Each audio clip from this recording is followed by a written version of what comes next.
बोल देते। जो सवाल है मेरा हाँ। कि as a teacher, as someone जिसने एक अच्छा अरसा टीचर का देखा है, पूरे दुनिया को देखा है, मुल्क को देखा है, जियो पॉलिटिक्स पे उसकी अच्छी नज़र है, मुसलमानों के हालत से वाकिफ है, मुसलमान कंट्रीब्यूटर कैसे बने? क्या कोई पाथ है स्टेप बाय स्टेप जो आप एक बता सकते हैं कि भाई ये करो, फिर ये करो, और फिर ये करो, और फिर ये करो, और फिर शायद तुम कंट्रीब्यूटर बन सकते हो? कोई स्टेप बाय स्टेप पाथ मुसलमानों के लिए खालसा बता सकते हैं? देखिए, मुसलमानों को सीखना चाहिए तो एक थोड़ा है, देखिए सीखने के लिए तो आपके पास बहुत सारी चीजें हैं जी। अम्बेडकर साहब की जिंदगी से सीखिए, क्या तकलीफ सहे थे ये सबको पता है, लेकिन कोई शॉर्टकट नया तरीका नहीं बिल्कुल सही। उन्होंने।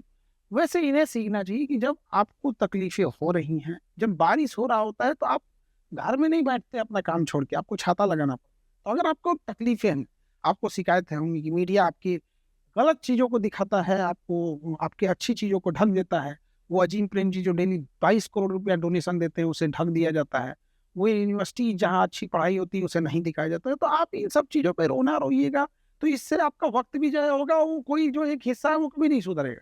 तो बेटर है आप बारिश में छाता लगाइए और अपनी मंजिल की ओर निकलिए, चुपचाप पढ़ाई पे ध्यान दें, क्योंकि एजुकेशन से ही चीजें बदली जा सकती हैं। आप आज से 100 साल पहले देखिए, 100 साल भी पहले मत जाइए, आप जाइए आज से 80 साल पहले, जब सेकेंड वर्ल्ड वॉर का दौर चल रहा था, पूरी दुनिया में जानवरों की तरह मारा जा रहा था यहूदियों को, इजराइल को, जर्मनी में आइंस्टीन तक को भागने की नौबत में आ गए थे। उनकी हालत ये हो गई थी कि उन्हें बचाने वाला कोई नहीं था, यही बचाए थे सब यहाँ पे फिलिस्तीन और अरब ये सब वाले में स्टार्ट देने वाला जो है। बिल्कुल। लेकिन उन लोगों ने क्या किया, कोई शॉर्टकट तरीका अपनाया?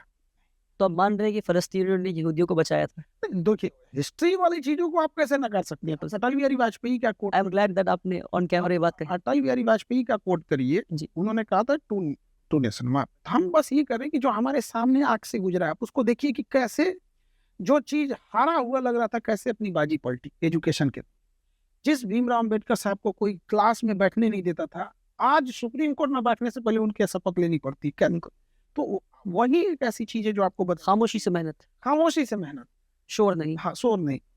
जो गलतियां कहाँ होती हैं, जैसे आप उस चीज को बड़े अच्छे ढंग से बोलते हैं,